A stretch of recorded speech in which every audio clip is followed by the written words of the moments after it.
सूर्य अस्त हो रहा था। पक्षी चहचहाते हुए अपने अपने नीड की ओर जा रहे थे।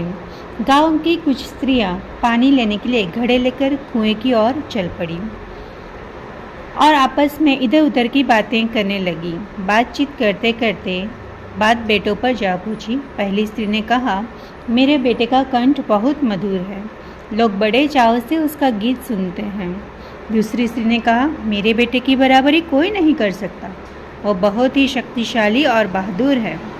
तीसरी ने कहा, मेरा बेटा साक्षात बृहस्पति का अवतार है, वो जो कुछ पढ़ता है एकदम याद कर लेता है। चौथी स्त्री को बाकी की स्त्रियों ने पूछा, क्यों बहन, तुम क्यों चुप हो? तुम्हें अपने बेटे की प्रशंसा नहीं करनी? उसने कहा, मैं अपने बेटे की क्या प्रशंसा करूं?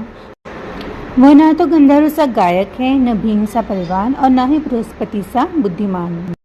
कुछ समय बाद जब वे सब घड़े सिर पर रखकर लौटने लगी, तभी किसी गीत का मधुर स्वर सुनाई पड़ा। सुनकर पहली स्त्री बोली, सुनो, मेरा हीरा गा रहा है, तुम लोगों ने सुना? उसका कंठ कितना मधुर है।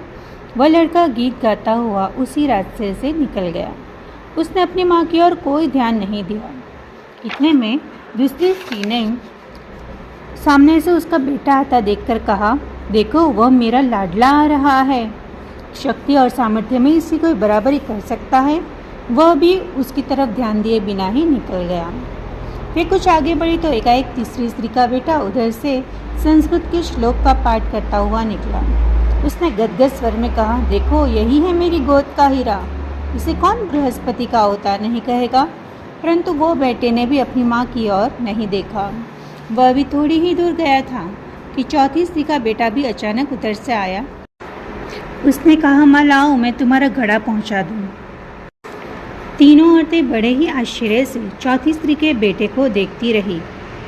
एक वृद्ध महिला जो बहुत देर से इन औरतों के पीछे चलती हुई उनकी बातें सुन रही थी, वो पास आकर बोली, देखती क्या हो, यही है सच्चा हीरा।